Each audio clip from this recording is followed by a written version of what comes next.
అంటే జగన్మోహన్ రెడ్డి గారు ప్రతి ఒక్కటి ప్రూఫ్ పెట్టి మాట్లాడుతున్నారు కదా, ఒకవేళ ఏదేమైనా ఇక్కడంతా ర్యాపిడెక్స్ ఇంగ్లీషే కదా. ర్యాపిడెక్స్ ఇంగ్లీష్ అంటే తెలుసు కదా, అది బుక్ లో ఇంగ్లీష్ మాట్లాడడం నేర్పుతాడు. ఆడు మాట్లాడింది అర్థం చేసుకోవడం ఉండదు, ఇంగ్లీష్ చదవడం రాదు. నువ్వు గుర్తుంచుకో ఇది. దానికి ఎప్పుడంటే ఎల్కేజీ నుంచి మనం చదువుకుంటూ డిగ్రీ దాకా చదువుకొని తర్వాత పోస్ట్ గ్రాడ్యుయేషన్లు అవన్నీ చదువుకుని తెలుగు మీడియం అయినా సరే మన సామర్థ్యం చదివే సామర్థ్యం ఉంటుంది. అర్థం కాదేమో అన్న తపంతో ఇంకా శ్రద్ధగా వింటాం కాబట్టి బాగా అర్థం అవుతుంది.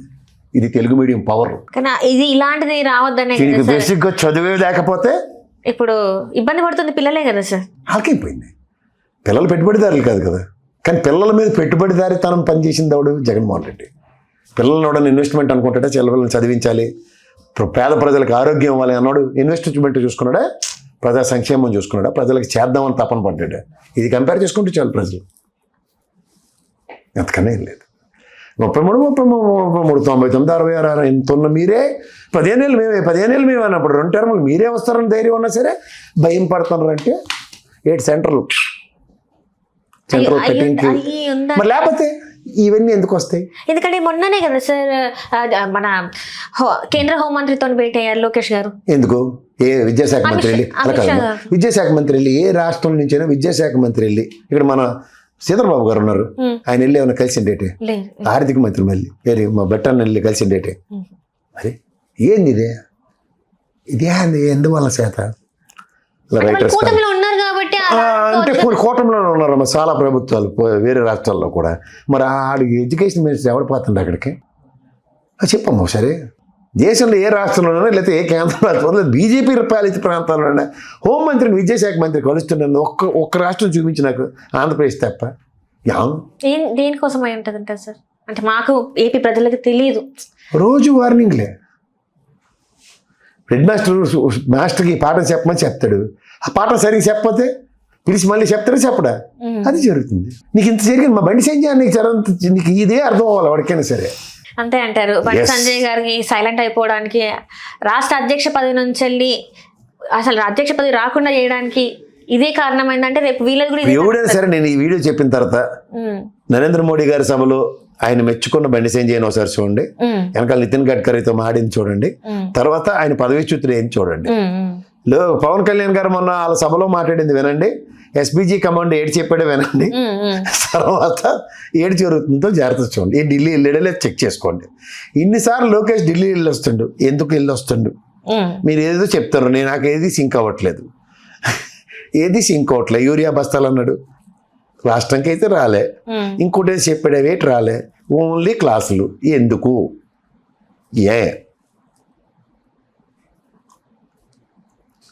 వీళ్ళ జుట్టే మన వాళ్ళ చేతిలో ఉందా సార్? జుట్టేటమ్మా, నీ తోలుబొమ్మలాట అని చెప్తుంటే నీకు మళ్ళీ జుట్టేటి? దేనికోసం తోలుబొమ్మలాట సార్? అధికారం కోసం. అంతే అంతే. వీళ్ళు చెప్పిన విధానం చదువుతున్నారు. స్టీల్ ప్లాంట్ ప్రైవేటీకరణ, మా జగ్గారెడ్డి అని కోపం వచ్చింది, మీరు ఏడు చేస్తారా మీరు అందరూ? ఏనవా సింపుల్ కదా. రాష్ట్రంలో సమైక్య రాష్ట్రం విడిపోయిన తర్వాత కూడా తెలంగాణ ప్రజల మన్ననలు ఎలా ఉన్నాయి చూడు, టువర్డ్స్ కన్సెన్సస్ అవే.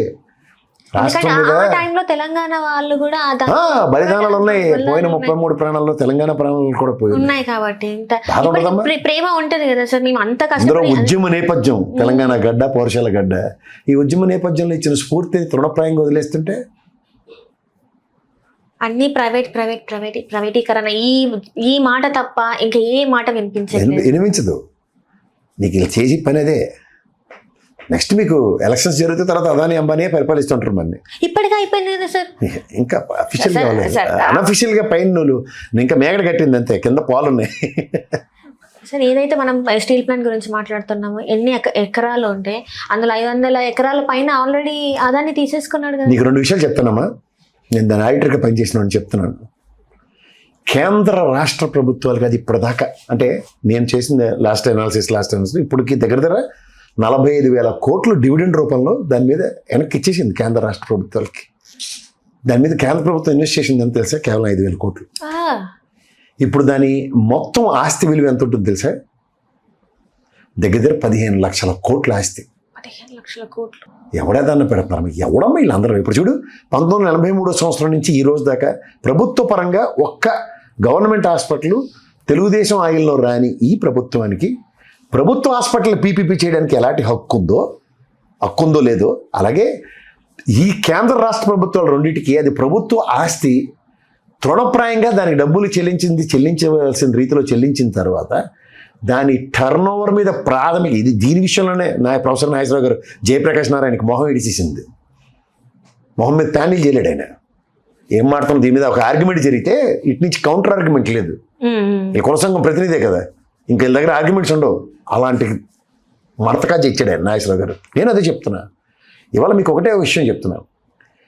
ఏ ప్రభుత్వం అయినా ఆనాడు వాజ్పేయి గారి మహానుభావుడి ప్రభుత్వంలో చెప్పింది బీఎఫ్ఆర్కి రిఫర్ చేసినప్పుడు దానికి ముడిసరుకు నీకు ఇవాళ నీకు పని అయిపోకుండా దాన్ని ఉండడానికి ఒరిస్సా మినరల్ డెవలప్మెంట్తో అలైన్ చేసిన తర్వాత వచ్చిన ఇన్ని ప్రభుత్వాల్లో దానికి ఒరిజినల్ గనిని కేటాయించకపోవడం ఎవరి దౌర్భాగ్యం అన్నది? ఎవరి దౌర్భాగ్యం? ఈ ప్రభుత్వాలు ఫెయిల్యూర్ లేదు, అంతా Congress government failure, Telugu Desam government failure.